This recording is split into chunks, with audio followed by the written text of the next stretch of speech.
મિત્રો, જૂના સમયમાં આપણા દાદા દાદી જે નિયમોનું પાલન કરતા હતા તે મુજબ તે 100 વર્ષથી પણ વધારેનું જીવન જીવતા હતા. તો આજે અમે તમને તે જ ઉપાયો જણાવવા જઈ રહ્યા છીએ.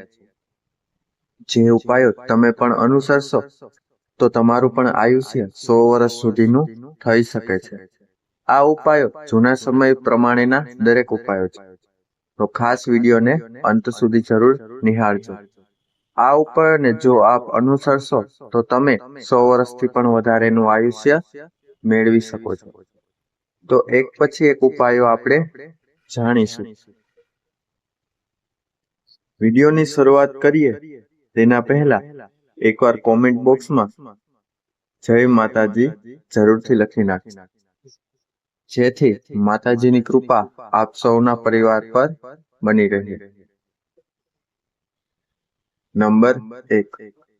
દરરોજ સવારે ઉઠીને નરણા કોઠે 1 ગ્લાસ પાણી પીવાથી પાચન શક્તિ મજબૂત બને છે, તેમજ પેટને લગતા 90% રોગો દૂર થાય છે.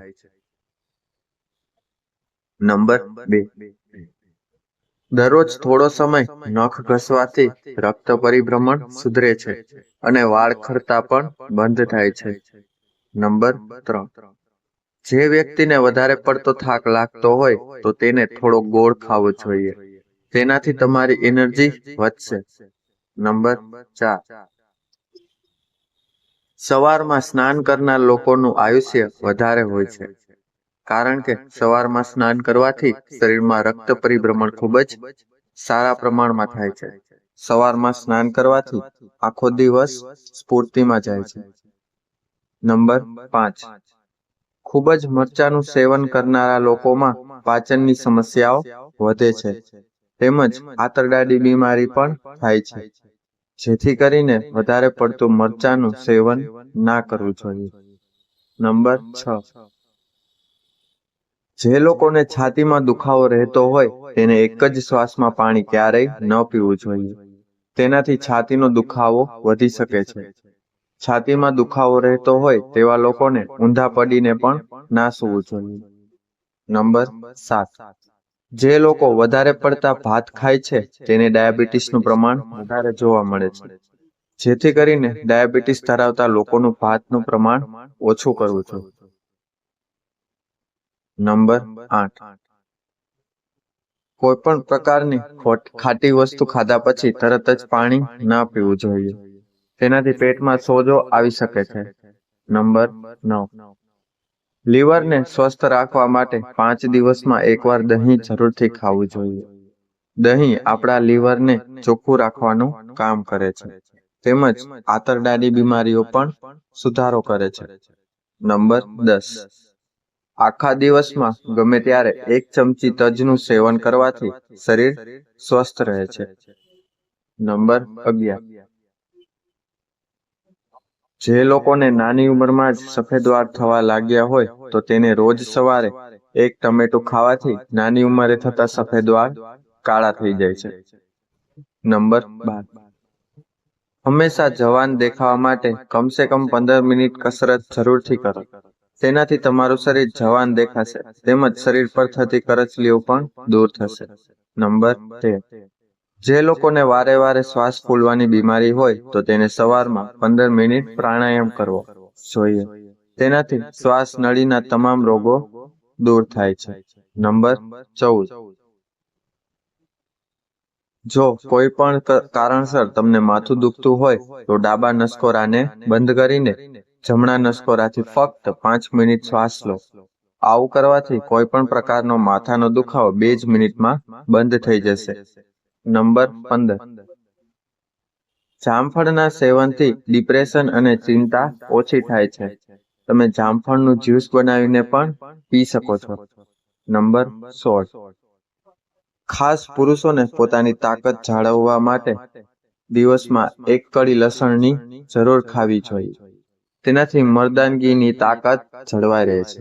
નંબર 17. જે પણ લોકોને કબજિયાતની સમસ્યા રહેતી હોય તેને ફળનું પ્રમાણ વધારવું જોઈએ, તેમજ દિવસમાં પુષ્કળ પ્રમાણમાં પાણી પીવું જોઈએ, તથા તેનાથી કબજિયાતની સમસ્યા પણ દૂર થાય છે. નંબર 18. જે લોકો દિવસમાં વધારે પડતી ખાંડવાળી ચા પીવે છે તેનું શરીર જલ્દી વધવા લાગે છે.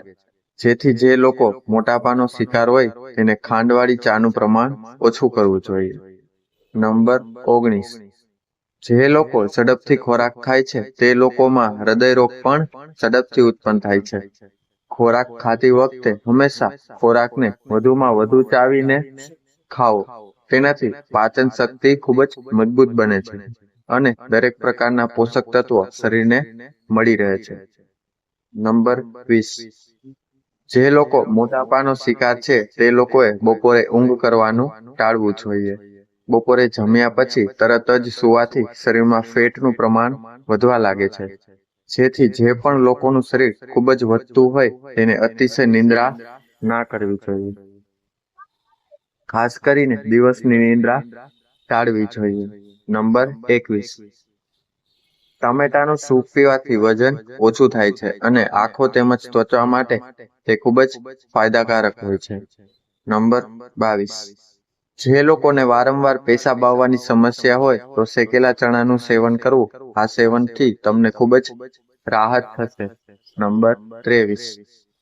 જે લોકો દરરોજ કાકડીનું સેવન કરે છે તે લોકોમાં બ્લડ શુગર વધવાનું જોખમ પણ ઘટવા લાગે છે. નંબર 24. શરીરને હંમેશા જવાન રાખવા માટે વધારે માત્રામાં લીલા શાકભાજી ખાઓ તેમજ ફ્રૂટનું સેવન વધારે કરો. તે તમને હંમેશા જવાન રાખશે. નંબર 25. જેમનું પેટ સંપૂર્ણ રીતે સાફ નથી થતું તેઓને રાત્રે સૂતા પહેલા અજમાના દાણા જરૂરથી ખાવા જોઈએ. તેનાથી તેમનું પેટ સાફ થઈ જશે. કારણ કે અજમાના દાણામાં થાઇમોલ નામનું તત્વ જોવા મળે છે જે પેટ સાફ કરવામાં તમને મદદ કરે છે. નંબર 26. જે લોકોમાં વિટામિન B12 ની સમસ્યા રહેતી હોય તે લોકો ખાસ દૂધની બનાવેલી આઈટમ જરૂરથી ખાઓ. નંબર 27. વધારે પડતી ચિંતા કરનારા લોકોમાં છાતીનો દુખાવો જોવા મળે છે. જો કોઈ પણ વ્યક્તિને છાતીમાં દુખાવાની ફરિયાદ રહેતી હોય તો ચિંતા ઓછી કરવી જોઈએ અને બિનજરૂરી વિચારો ન કરવા જોઈએ. નંબર 28. જે પણ લોકોને હૃદય રોગની સમસ્યા રહેતી હોય તેને વધારે પડતો પરિશ્રમ કરવો નહીં, વધારે પડતું ચાલવું નહીં. આવું કરવાથી હૃદય રોગની સમસ્યા વધી શકે છે. નંબર 29. જો કોઈ પણ કારણોસર તમને મૂંઝારો થવા લાગે અથવા તો શ્વાસમાં કંઈ તકલીફ થવા લાગે તો તમારે ગભરાયા વગર ઊંડો શ્વાસ લેવો જોઈએ. 2 સેકન્ડ રોકીને શ્વાસ છોડો. આવું 10 થી 15 વાર કરતા રહો. તમારી ગભરામણ ટૂંક સમયમાં જ દૂર થઈ જશે. આ પ્રકારની ગભરામણ શરીરને પૂરતા પ્રમાણમાં ઓક્સિજન ન મળવાના લીધે થઈ શકે છે. એ જ પ્રમાણે શ્વાસની ક્રિયા કરવાથી રાહત મળે છે. નંબર 30. જો આપનો મગજ શાંત રહેતો ના હોય તો મગજમાં સતત વિચારોનું વાવાઝોડું ચાલ્યા કરતું હોય તો સવારમાં કમસે કમ 15 મિનિટ ધ્યાન કરો. આંખ બંધ કરી શાંત મુદ્રામાં બેસી રહો. શરીરની દરેક પ્રકારની ક્રિયાની અનુભૂતિ કરો. ઊંડા શ્વાસ લો.